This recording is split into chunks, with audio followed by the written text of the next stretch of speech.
My family is a rambunctious party of 5, and living organic is a priority for us.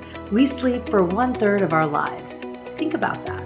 So it's important for me to know that my kids aren't breathing in unnecessary chemicals 10 to 12 hours a night. I discovered Naturepedic at a mom conference and have been a believer ever since. They're a company that designs mattresses, pillows, and bedding that are certified organic with numerous awards to prove it. I love the Verse collection, which is 100% GOTS certified organic cotton and wool, is free from glues, adhesives, or polyurethane foam, and passes flammability standards without fire retardants or chemical additives.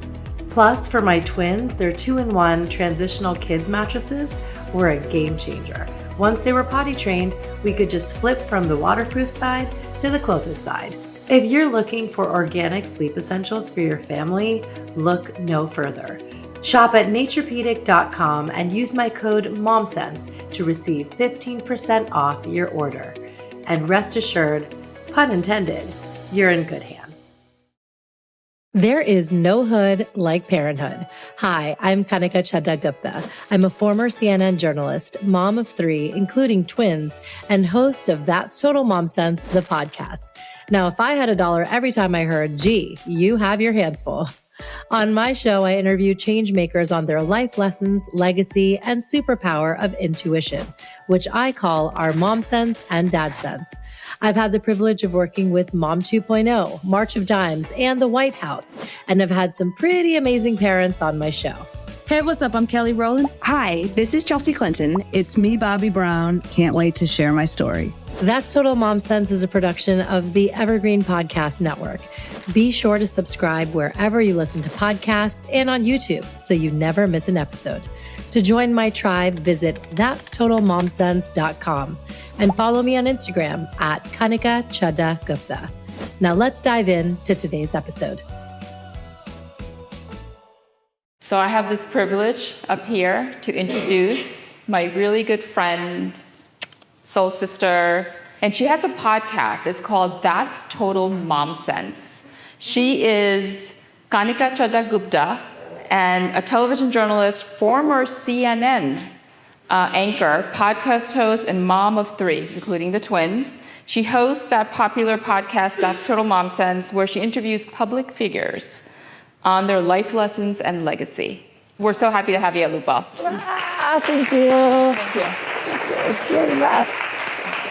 Thank you, Kanan. Thank you. Thank you so much for welcoming me and all of us. You're the reason why I know about Loopwell, and I'm so happy that we have our sisterhood. You're welcome. Thank you to Karina and Kanan for this morning. You transported us. I was like, am I in Bali? Am I in Vrindavan? And hearing the waves and the chimes, it was really, really visceral and so meaningful. So thanks so much for that. So as Kanan mentioned, my name is Kanika. I have a show called That's Total Mom Sense. And this is actually a taping. So Sean, thank you.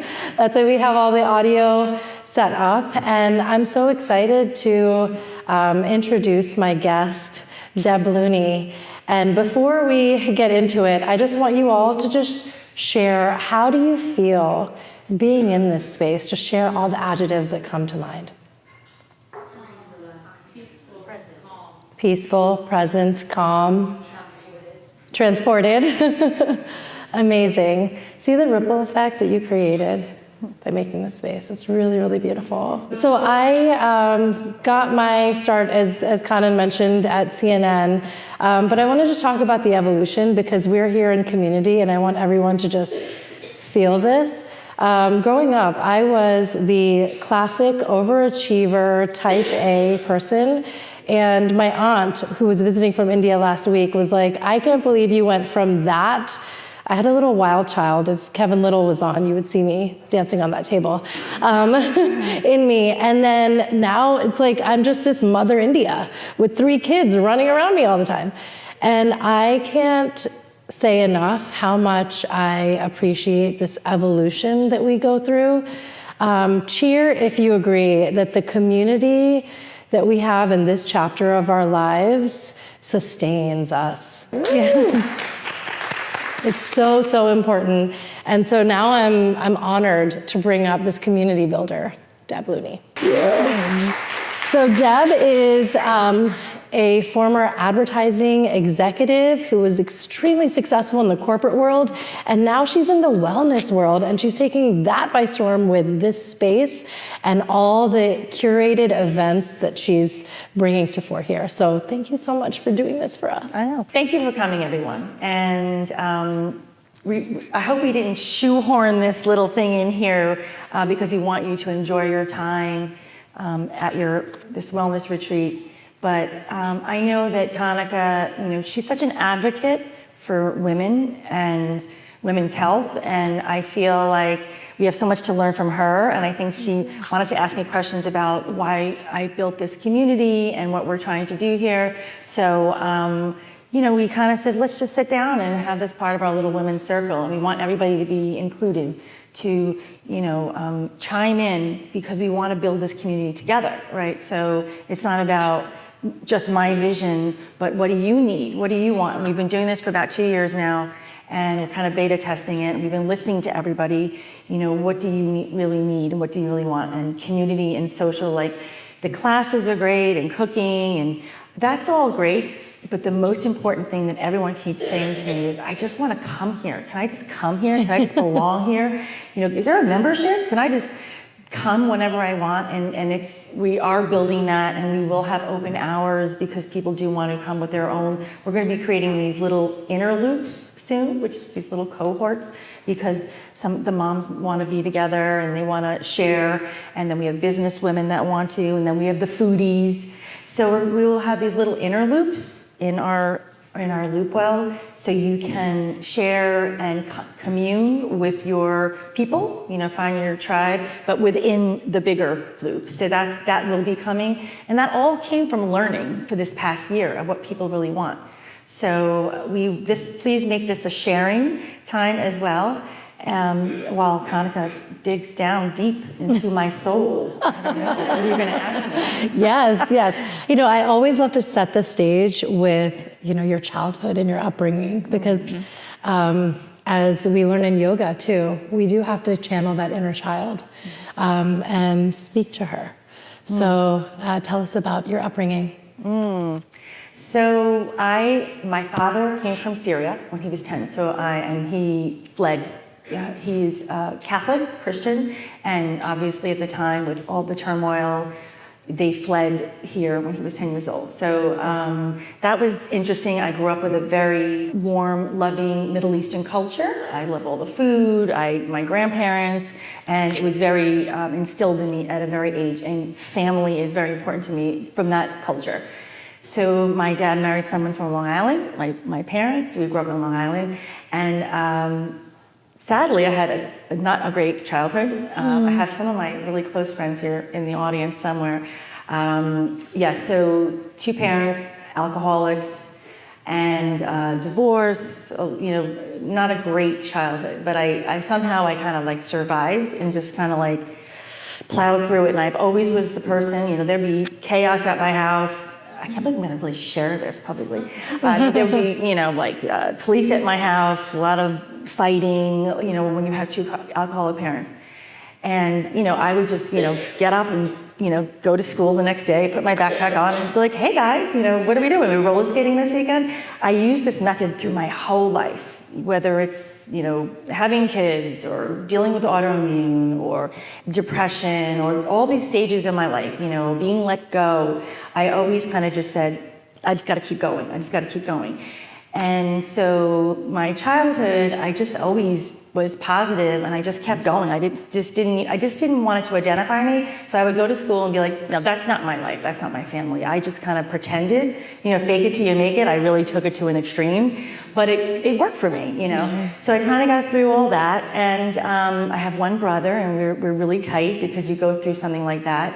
But I learned a lot. I had to survive. So at 11, my parents got divorced, and I lived with my dad. It was back then, it was a real Kramer versus Kramer deal. And my father got custody because he straightened up and he stopped drinking. Wow. So he became the mom, the dad, and he took care of us. So my brother and I, who lived with my father, And so I became like a mom literally at 11. I was cooking, cleaning, doing laundry. I would make meatloaf and scrambled eggs, and we went to buy furniture, and here I am with my dad. We went to Sears, and I remember buying a blue velvet couch with white polka dots because I could pick whatever I wanted. That was our living room furniture for like 10 years. So people see me doing all my things that I do. I'm cooking, I'm cleaning, I'm organizing, but I've been doing this for a really long time. Like, it was started in survival mode, but then it became like an instinct. Like, I love doing it. I love taking care of people. I love making people feel welcome. And I guess I had a little early practice, So got through all that, and then, just kept going on. And I kind of used that base of survival, and I had to pull that tool out many times in my life. And sometimes they say, like, having trauma, grief, struggle as a child can have you be stronger later in life. And I'm sure I see a lot of people shaking their heads. So Yes. Everybody's had their things, and I've used it I just pulled that out, and I've used it for my whole life. So I haven't really shared that too much. So that was my, Thank you for being so vulnerable. Yeah. And I think adversity really is our best teacher, and you had to parent yourself. How many of you feel, just by a show of hands, feel seen by the fact that she opened up like this? And it's like, we've had to go through some struggles in life. Yeah. Everyone has been through some shit, and that's what teaches you, and it just makes sense how you created this for everyone around you now, because you have been doing it from such a pivotal, ripe young age. It's amazing. And thanks so much for opening up. Okay, so now let's go into your career path. What led you down into advertising, and what kind of piqued your curiosity to pursue it? So I was a design major I went to SUNY New Paltz. I'm very proud of my school, and it's very crunchy, granola, artsy, and we had a great time. Luckily, I kind of got out of that dark cloud as a child, and I had a great later teenage life, and just middle class Long Island. Had a great time as a young teenager. Amazing friends that I still have to this day. I have friends for 40 years, 30 years, because I didn't have a sister. So I've had, my college friends were my sisters, my home friends are my sisters, and now I have new sisters here. I always really tend to find people, and I kind of go to my next stages of life, and I kind of just, they go with me. I meet people that, they don't have certain groups or people, and I often, wonder, why did that happen? Why didn't they take the people with them? Or, everyone has different experiences, So I feel that here, a lot of people are meeting each other, and they're exchanging numbers, and they're starting businesses together. So it's really nice, because I feel like what I've been doing my whole life, it was nice to bring that here, and I see that really happening with a lot of women. So got into advertising, and great career, had a lot of fun. And then somewhere down the line, it just didn't serve me anymore. If I can jump ahead, please. To how this came about, maybe, I suppose, if that's the next kind of question. Yes, it is. Yeah. How did you change into wellness? So advertising is, as you know, it's, a lot of materialism, a lot of selling, and it was great. It was fun. I was able to be creative. And then 3 kids, which is, as we are all learning and knowing how it's physical trauma, literally, like that's a whole thing that's not really being discussed.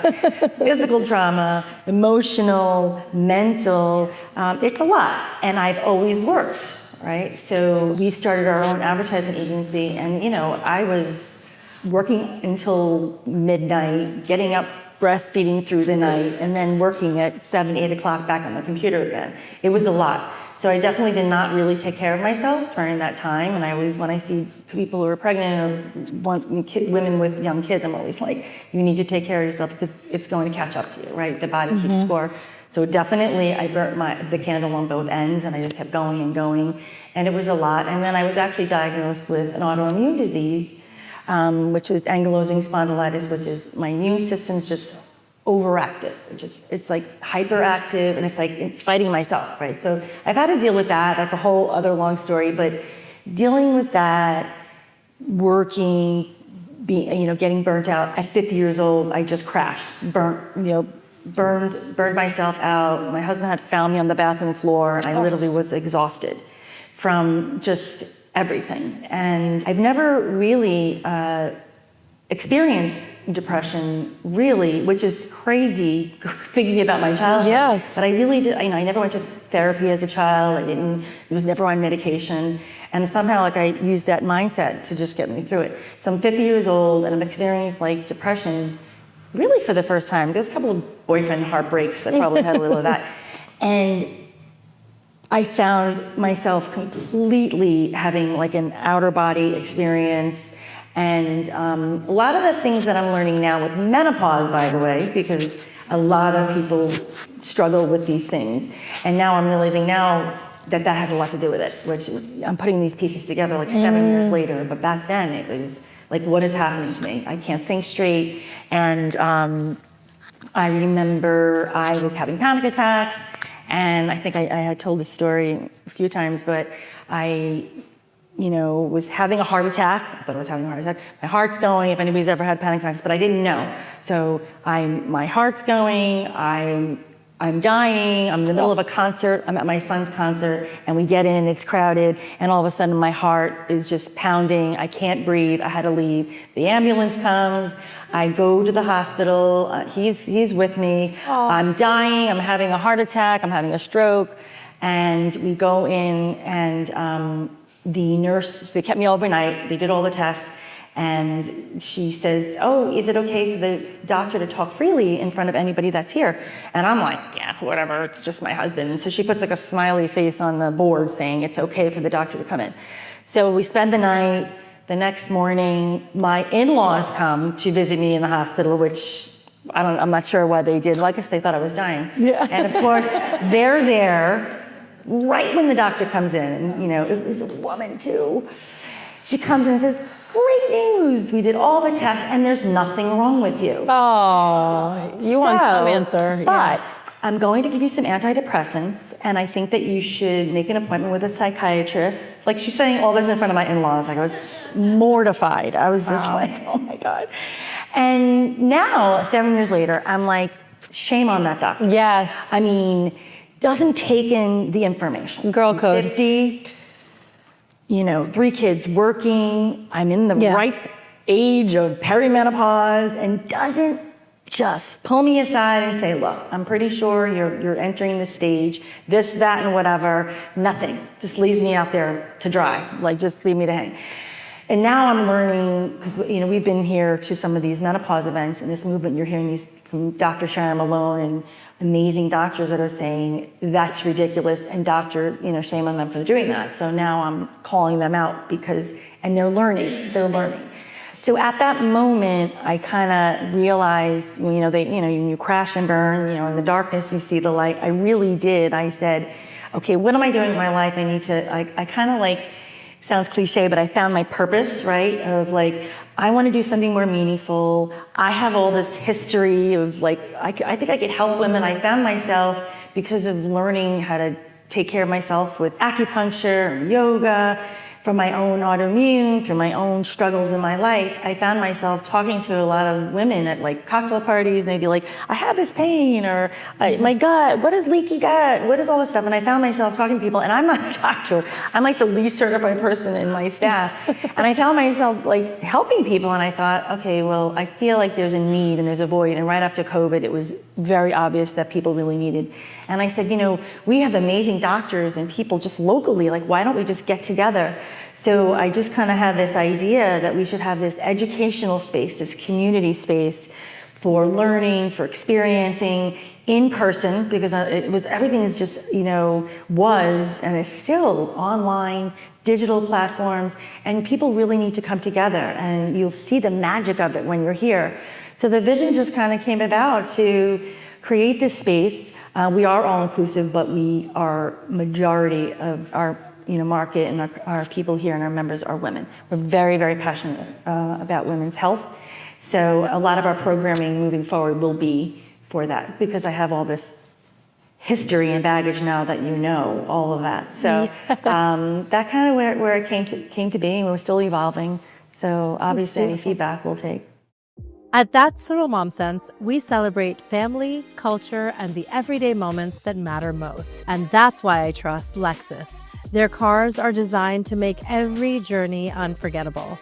This AAPI Heritage Month and beyond, Lexus honors the strength and stories of our community, because when luxury meets legacy, the standard is amazing. Head to Lexus.com and follow Lexus USA on social media to find your next adventure.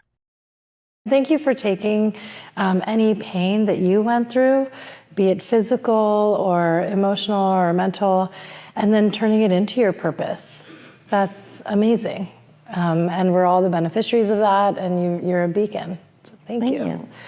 We spoke about this during our event that we had with Neha Ruch and the Power Pause, because if you haven't heard of her book, she's kind of starting a new movement of those women who decide to take a pause or a pivot to lean into family life, because motherhood is its own reckoning. And you were someone who was a mediator between the stay-at-home moms and then at that time, those who would be in the workforce. And I love that you have that integrated into the ethos of what Loopwell is and the businesses that you've created, because there is girl-on-girl crime, and we shouldn't have that animosity amongst women at all. So tell us about that. So because I had my own business, I was able to, I always had one foot in working, but then I was always like at all the mom events and went to everything, the parades and everything. So I hung with, the working moms and the working women, and then I always hung with the stay-at-home moms, and I was always kind of like, they were always, sadly, they were always kind of like talking about each other, right? Like the working moms and the working women were like, let them do it, they're not doing anything. And then the stay-at-home moms were like, they never volunteer, they don't do anything. So it was kind of like, they kind of confided in me, like I was like in their group. And I was always very obviously supportive of both groups, because it's a choice, and also to maybe not have kids, and everyone has a choice, and women need to support each other, whatever place you're at, for sure. Like, we need to be advocates and empower each other no matter where you are, right? So we have all different ages here and all different people here.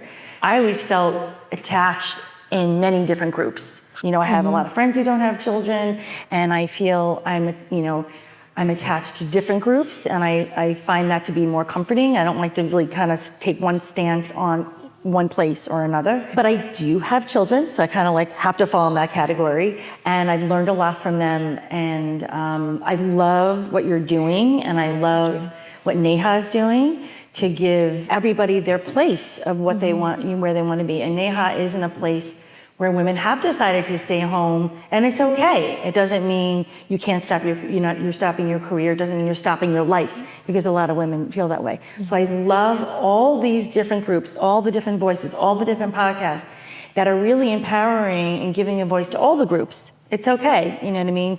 Because we all need to lift each other up. So I love what she's doing, and I love what you're doing. And we have a lot of women here that are starting new businesses, and just really giving confidence to all different women in their different stages. So absolutely, I think we can really be this and the fact that we have these hybrid models and work from home culture, and the fact that you can really just lean into it's that sweet spot in the Venn diagram of what you're good at and what you love, and then start. Your card today was take the first step. You took the first step when you started this, and it's definitely scary and, just kind of stepping into the unknown, but look at the beauty you can create when you do it, when you take that first step. Tell us about your mom sense moment, and that's a moment that you just trusted your intuition. And I want to bring it back to what Karina and Kanan had said. For me, I call it mom sense, but intuition is also your third eye. I feel like it's that inner knowing that you have to lean into, and it's amazing when you use that as your guiding light, because somehow you feel protected. You're like, I know exactly what to do right now. And it's the most fascinating thing. So when did you trust that inner knowing? It's so many different times. So many, But, obviously. But I thought of something when we were talking about when I was raising my kids from my history and from my background, and probably everybody can look at their childhood and you could pick, I'm sure, a few things from your childhood that you brought into with your kids. But I do remember, so when I lived with my friends, we had an apartment in the city. A lot of my friends had wonderful childhood. They had their beautiful, wonderful parents, loving parents, mothers who cooked for them every day. They never had to learn how to cook, clean their rooms, did their laundry. So, when I was younger, I was, sort of jealous of it. But then I realized my roommates that I was living with did not know how to do anything. They were helpless. I was cooking for them. They didn't know how to do anything. And I thought, okay, well, I'm not going to do that. So even though my daughter and my kids grew up in a loving household, pretty much, right? I made them, my mom sense was like, oh, no, you're going to live in this house like you're surviving like I did. Yes. And I taught them at a very young age how to cook, how to clean, how to survive. Because a lot of kids, when you are growing up in a really nice household, it's wonderful, but you actually become so dependent that you become not really capable of actually taking care of yourself. And I kind of learned that when I lived with my friends, and I thought, okay, I don't want my kids to grow up like that. So my mom's sense was to make them very independent at a young age because of my example. But if I didn't have that, then I don't know, I guess the pattern just keeps trickling. But my kids now can whip up, a whole dinner and entertain. And my daughter does actually very similar things that I do. And my boys can cook, and they really can take care of themselves. You could do it with your husbands, you could do it with your roommates, you could do it with your pets. They gotta be independent and take care of themselves. So I always think of things as collaborating. Even like here, I don't have employees. We are together. We are a team. We're taking care of each other. We're helping each other. I never think of that way.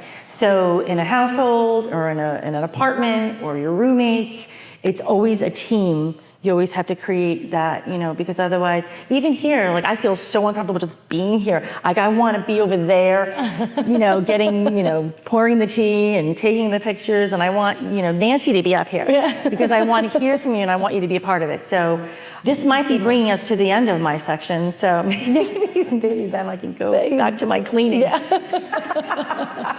That's beautiful. I love that. And I think it's so important that we get everybody involved. Everyone has some skin in the game when you do that. And we do that with my family too. It's like a team, I mean, I played sports and my kids always played sports. So I feel that I love that team camaraderie. I've always grown up with it. So I kind of brought that with me. Yes. To every job I ever had. And even here, it's like we're on a team. Yes. Right? So, and we go together. That's brilliant. I love it. Thanks for listening to this episode of That's Total Mom Sense. You can listen to the audio version wherever you get your podcasts. Just search for That's Total Mom Sense. You can learn more about my guests by logging on to www.thatstotalmomsense.com. Be sure to follow me on Instagram, where I'm most active on social media. My handle is @Kanika And if you have ideas for show topics or guests you can't wait to have on the show, write to me at thatstotalmomsense@gmail.com. And lastly, please rate, review, and subscribe to That's Total Mom Sense if you haven't already. Thanks for being in my tribe.